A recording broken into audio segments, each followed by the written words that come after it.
നമസ്കാരം പ്രിയപ്പെട്ടവരെ, നമ്മുടെ പുതിയൊരു അധ്യായത്തിലേക്ക് ഏവർക്കും ഹൃദ്യമായ സ്വാഗതം. ഭാരതീയ ജ്യോതിഷ ശാസ്ത്രം എന്നത് കേവലം പ്രവചനങ്ങളല്ല, മറിച്ച് പ്രപഞ്ചത്തിൻ്റെ ചലനങ്ങളെയും മനുഷ്യജീവിതത്തെയും തമ്മിൽ ബന്ധിപ്പിക്കുന്ന വലിയൊരു വഴികാട്ടി തന്നെയാണ്.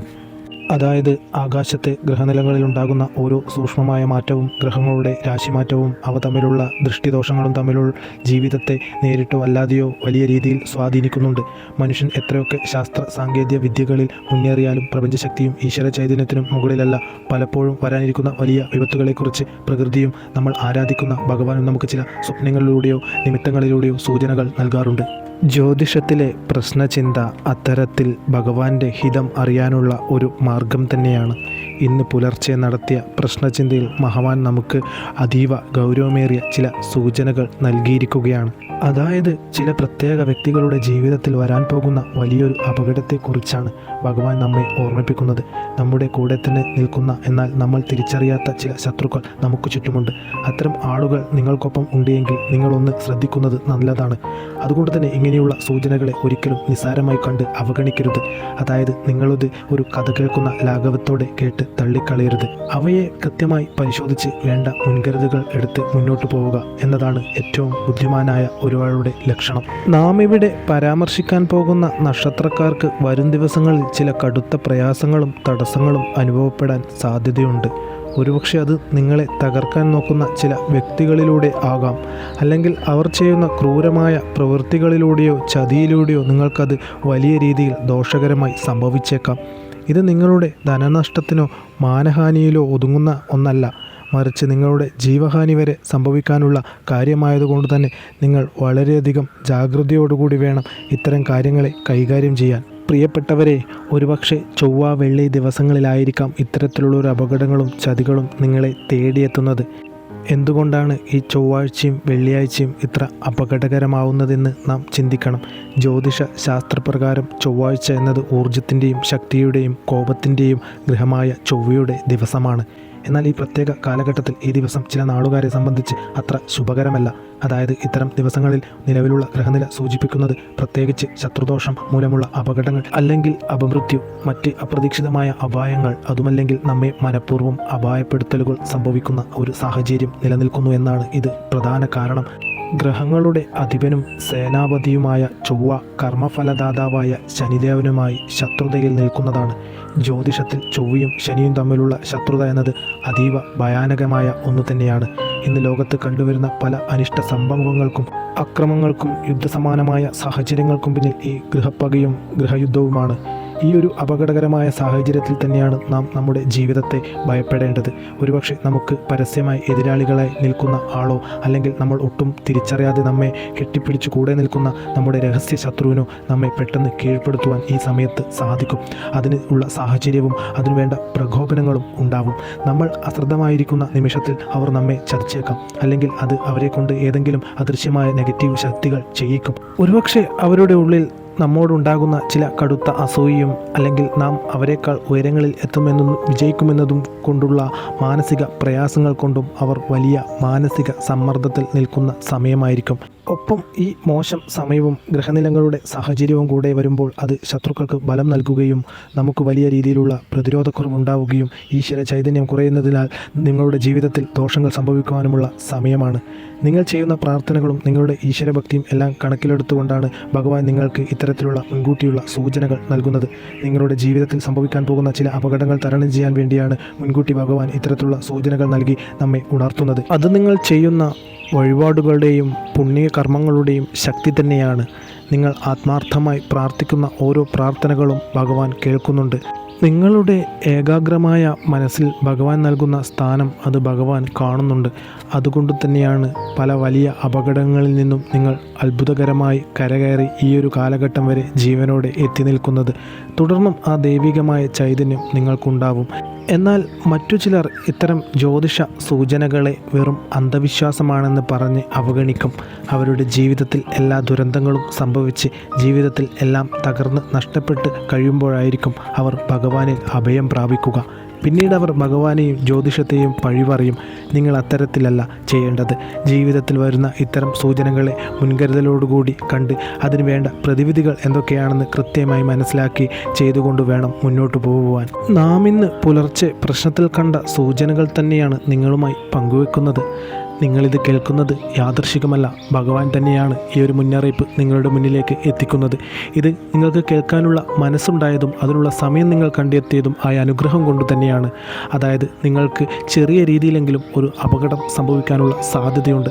അത് തട്ടി മാറ്റുവാനാണ് ഭഗവാൻ ഇത്തരത്തിൽ സൂചനകൾ നൽകുന്നത്.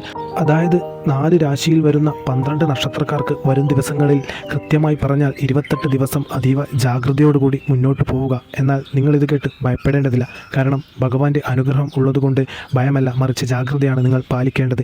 ഏത് കാര്യം ചെയ്യുമ്പോഴും യാത്രകളിൽ ഏർപ്പെടുമ്പോഴും നിങ്ങളുടെ സമയം അത്ര ശുഭകരമല്ലെന്നും സമയമോശമുള്ളതിനാൽ അല്പം ശ്രദ്ധയോടുകൂടി മുന്നോട്ട് നീങ്ങണമെന്നുള്ള ചിന്താഗതി ഉള്ളിൽ ഉണ്ടായിരിക്കണം. അല്ലാതെ ഭയപ്പെട്ടതുകൊണ്ട് വീടിൻ്റെ ഉള്ളിൽ അടച്ചിരുന്നതുകൊണ്ട് യാതൊരുവിധ കാര്യവുമില്ല. നിങ്ങൾ ചെയ്യേണ്ടത് നിങ്ങളുടെ പ്രാർത്ഥനകളുടെ ആക്കം കൂട്ടുക എന്നത് തന്നെയാണ്. നിങ്ങൾ വിശ്വസിക്കുന്ന പ്രപഞ്ചശക്തിയെ മനസ്സിൽ ആത്മാർത്ഥമായി ധ്യാനിക്കുക. രാത്രി ഉറങ്ങാൻ കിടക്കുമ്പോഴും രാവിലെ ഉണരുമ്പോഴും നിങ്ങൾ വിശ്വസിക്കുന്ന ആ പ്രപഞ്ചശക്തിയെ മനസ്സിൽ ആത്മാർത്ഥമായി പ്രാർത്ഥിക്കുക. അതോടൊപ്പം തന്നെ സാധ്യമാകുന്ന സമയങ്ങളിലെല്ലാം തൊട്ടടുത്തുള്ള ക്ഷേത്രത്തിൽ അല്ലെങ്കിൽ നിങ്ങളുടെ ആരാധനാലയത്തിൽ ദർശനം നടത്തുക. ആരാധനാലയങ്ങളെല്ലാം തന്നെ പോസിറ്റീവ് ചൈതന്യമുള്ള സ്ഥലത്തായിരിക്കും സ്ഥിതി ചെയ്യുക. വാസ്തുശാസ്ത്രപ്രകാരം ആരാധനാലയങ്ങളെല്ലാം പോസിറ്റീവ് എനർജി നിറഞ്ഞു നിൽക്കുന്ന സ്ഥലമായിരിക്കും. അത്തരം സ്ഥലങ്ങളിലേക്ക് കയറുമ്പോൾ നിങ്ങൾക്ക് മാനസികമായി വലിയ ഉന്മേഷവും സന്തോഷവും യുക്തിപരമായ നല്ല ചിന്തകളും കടന്നു വരുന്നു. ഇത്തരം ദുഷ്ടശക്തികളും മോശം സമയങ്ങളുമെല്ലാം അവിടെ ആരാധനാലയത്തിൻ്റെ പടിക്ക് പുറത്തു നിൽക്കും. അകത്ത് അത്തരം നെഗറ്റീവ് ഊർജ്ജത്തിനൊന്നും കടന്നു പോകാൻ സാധിക്കില്ല. അതോടൊപ്പം നിങ്ങൾ ശ്രദ്ധിക്കേണ്ടുന്ന മറ്റൊരു കാര്യമാണ് നെഗറ്റീവ് ചിന്താഗതിക്കാരായി എപ്പോഴും കുറ്റം പറയുന്ന ആളുകളിൽ നിന്ന് മാറി നിൽക്കുക. നമുക്ക് ചുറ്റും അത്തരത്തിലുള്ള ആളുകൾ ധാരാളമുണ്ട്. അവരിൽ നിന്ന് നാം അകലം പാലിക്കുക.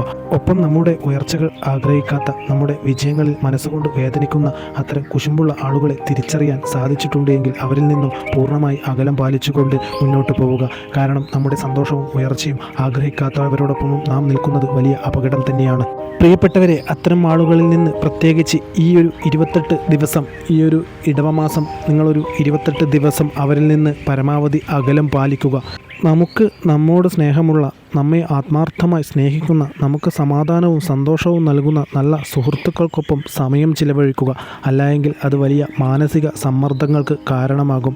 ഈ ഒരു ഇടവമാസം അല്പം ശ്രദ്ധയോടുകൂടിയും ജാഗ്രതയോടുകൂടിയും മുന്നോട്ട് പോവേണ്ട ആ 12 നക്ഷത്രക്കാർ ഏതൊക്കെയാണെന്ന് നോക്കാം. അതിനു മുമ്പായി മറ്റൊരു കാര്യം കൂടെ പറയാം. ഇത്തരം ബുദ്ധിമുട്ടുകൾ അനുഭവിക്കുന്നവരാണ് നിങ്ങളെങ്കിൽ, ജീവിതത്തിൽ പ്രയാസങ്ങൾ കടന്നു വരുന്നുണ്ട് എങ്കിൽ, അതായത് ശത്രുദോഷം, കണ്ണേറ്, പ്രാക്ക്, മറ്റ് നെഗറ്റീവ് ക്രിയകൾ, പലതരത്തിലുള്ള ബുദ്ധിമുട്ടുകൾ നിങ്ങൾ അനുഭവിക്കുന്നുണ്ട് എങ്കിൽ നമ്മുടെ ശക്തിയേറിയ പൂജാ വഴിപാടുകൾ ചൊവ്വ വെള്ളി ദിവസങ്ങളിലും വിശേഷാൽ ദിവസങ്ങളിലും നടക്കുന്നുണ്ട്. ഈ ദിവസങ്ങളിലെ അതീവ ശക്തിയേറിയ പൂജകളും ദോഷപരിഹാര വഴിപാടുകളും നടക്കുന്നുണ്ട്. ഈ പൂജാ വഴിപാടുകളിൽ പങ്കാളിയാവുന്നതിന്, ഭഗവാന്റെ അനുഗ്രഹം നേടുന്നതിനും നിങ്ങളുടെ പേരും നക്ഷത്രവും താഴെ കമൻറ്റായി രേഖപ്പെടുത്തുക. ഇത്തരം പൂജാ വഴിപാടുകൾ നിങ്ങളുടെ ജീവിതത്തിലേക്ക് കടന്നു വരാൻ പോകുന്ന എല്ലാ ദുഷ്ടശക്തികളെയും ശത്രുദോഷങ്ങളെയും ഇല്ലാതാക്കുവാനും നിങ്ങൾക്ക് സമാധാനവും സന്തോഷവും ഐശ്വര്യവും സമ്പത്തും എല്ലാം തിരികെ നൽകുന്നതിനും സഹായിക്കും. ഒപ്പം തന്നെ നിങ്ങളുടെ ബന്ധുമിത്രാദികളിലും സുഹൃത്തുക്കളിലുമെല്ലാം ഇത്തരം ശത്രുദോഷം, കണ്ണേറ്, ദൃഷ്ടിദോഷം, പ്രാക്ക്, മറ്റ് നെഗറ്റീവ് ക്രിയകൾ എന്നിവയാൽ ബുദ്ധിമുട്ടുന്നവർ ഉണ്ടാവാം. അവരിലേക്ക് ഈ ഒരു അധ്യായം ഷെയർ ചെയ്യുക. നിങ്ങളിത് ഷെയർ ചെയ്യുന്നതിലൂടെ അവർക്ക് നമ്മുടെ പൂജാ വഴിപാടുകളിൽ പങ്കാളിയാവുവാനും അവരുടെ ജീവിതത്തിൽ ബാധിച്ചിരിക്കുന്ന ഇത്തരത്തിലുള്ള കടുത്ത ദോഷങ്ങളെല്ലാം ഇല്ലാതാക്കി സമാധാനപൂർണ്ണമായൊരു ജീവിതം നയിക്കുവാൻ സാധിക്കുന്നതുമാണ്. ഇനി എന്നത്തെയും പോലെ നിങ്ങളുടെ വിലയേറിയ ലൈക്കുകൾ ഈ ഒരു അധ്യായത്തിന് നൽകുക. നിങ്ങളുടെ ലൈക്കുകൾ തന്നെയാണ് നമ്മുടെ സന്തോഷം. ഈ അധ്യായം കേൾക്കുന്ന എല്ലാവരും ഭഗവാനെ സ്മരിച്ചുകൊണ്ട് ഓം നമഃ ശിവായ എന്ന് കമൻറ്റായി രേഖപ്പെടുത്തുക. നിങ്ങളുടെ കമൻറ്റുകൾക്ക് നാം കൃത്യമായി മറുപടി നൽകാറുണ്ട്. പ്രിയപ്പെട്ടവരെ, ഇന്ന് പുലർച്ചെ ഭഗവാൻ കാണിച്ചു തന്ന ആ 12 നക്ഷത്രക്കാരും ആരൊക്കെയാണെന്നും അവർ ചെയ്യേണ്ട പരിഹാര മാർഗ്ഗങ്ങൾ എന്തൊക്കെയാണെന്നും നമുക്ക് വിശദമായി പരിശോധിക്കാം. ആദ്യം തന്നെ വരുന്നത് മേടക്കൂറിൽ വരുന്ന അശ്വതി, ഭരണി, കാർത്തിക.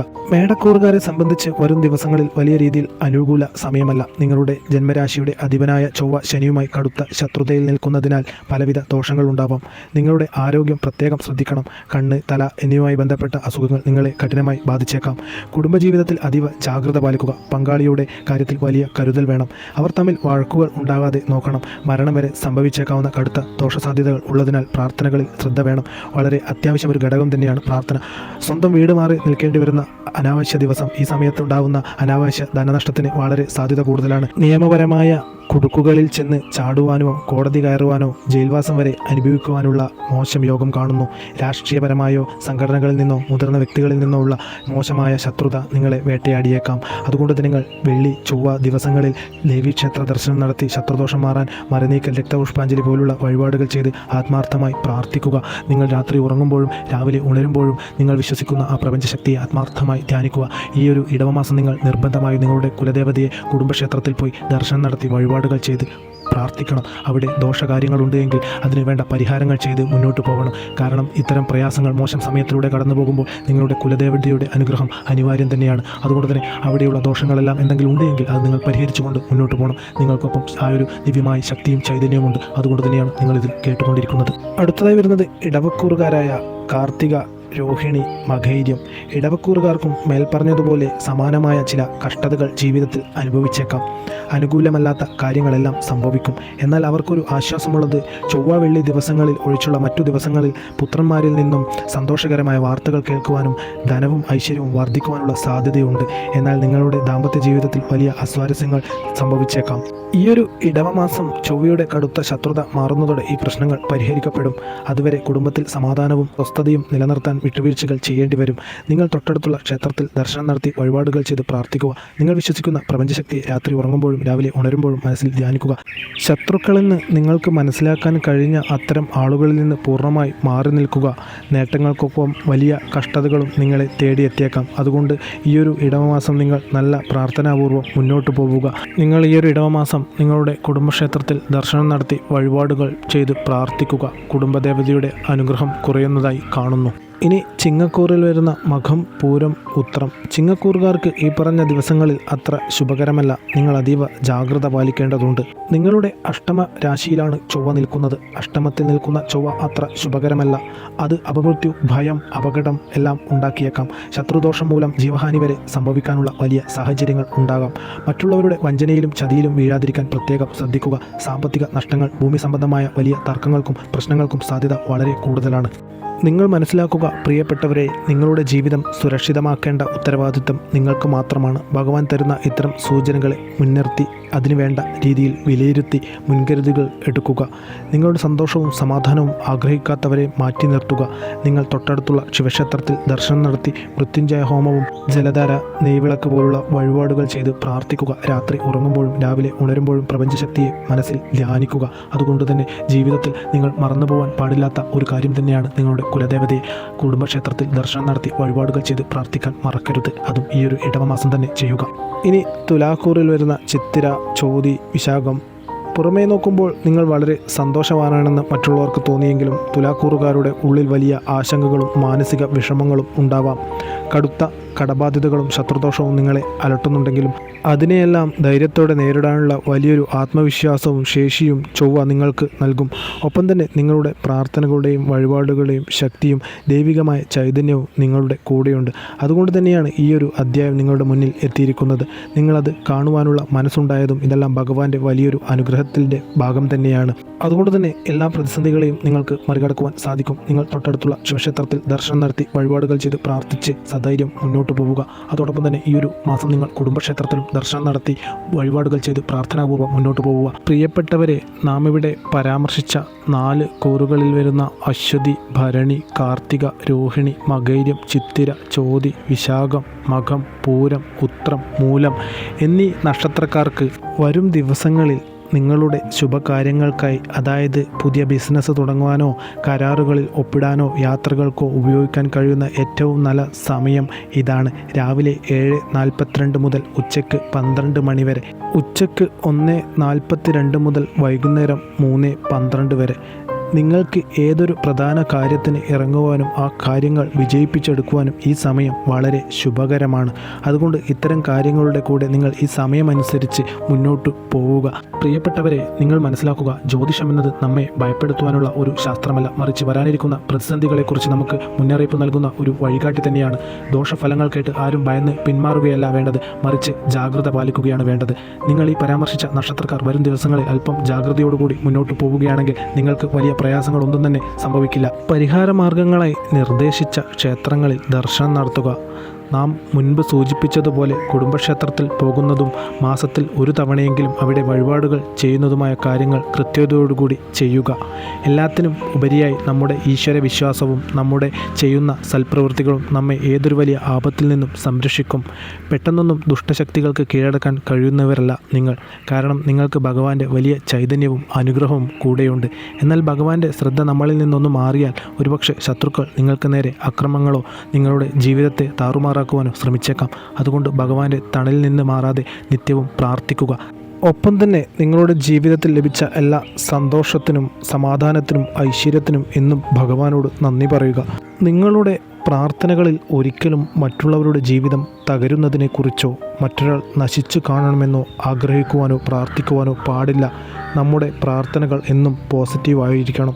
എപ്പോഴും ലോക നന്മയ്ക്കും സമാധാനത്തിനും വേണ്ടിയുള്ളതായിരിക്കണം പ്രാർത്ഥനകൾ. അത്തരം പോസിറ്റീവായ പ്രാർത്ഥനകൾക്ക് മാത്രമേ ഭഗവാൻ ഉത്തരം നൽകുകയുള്ളൂ. നമ്മൾ കരുതുന്ന എല്ലാവരും നമ്മുടെ ശത്രുക്കൾ ആയിരിക്കണമെന്നില്ല. അതുകൊണ്ട് നല്ല ചിന്തകളോടുകൂടി മുന്നോട്ട് പോവുക. നിങ്ങളുടെ ജീവിതത്തിൽ സമാധാനവും സന്തോഷവും ഐശ്വര്യവും സമ്പത്തും നിറഞ്ഞു നിൽക്കട്ടെ എന്ന് നാം പ്രാർത്ഥിക്കാം. നമ്മുടെ പ്രാർത്ഥനകളിൽ നിങ്ങളെ ഉൾപ്പെടുത്താം. ഇത്തരം വിശ്വാസ സംബന്ധമായ അറിവുകൾ നിങ്ങളിലേക്ക് എത്തുന്നതിന് ഈ ചാനൽ പിന്തുടരുക. നന്ദി, നമസ്കാരം.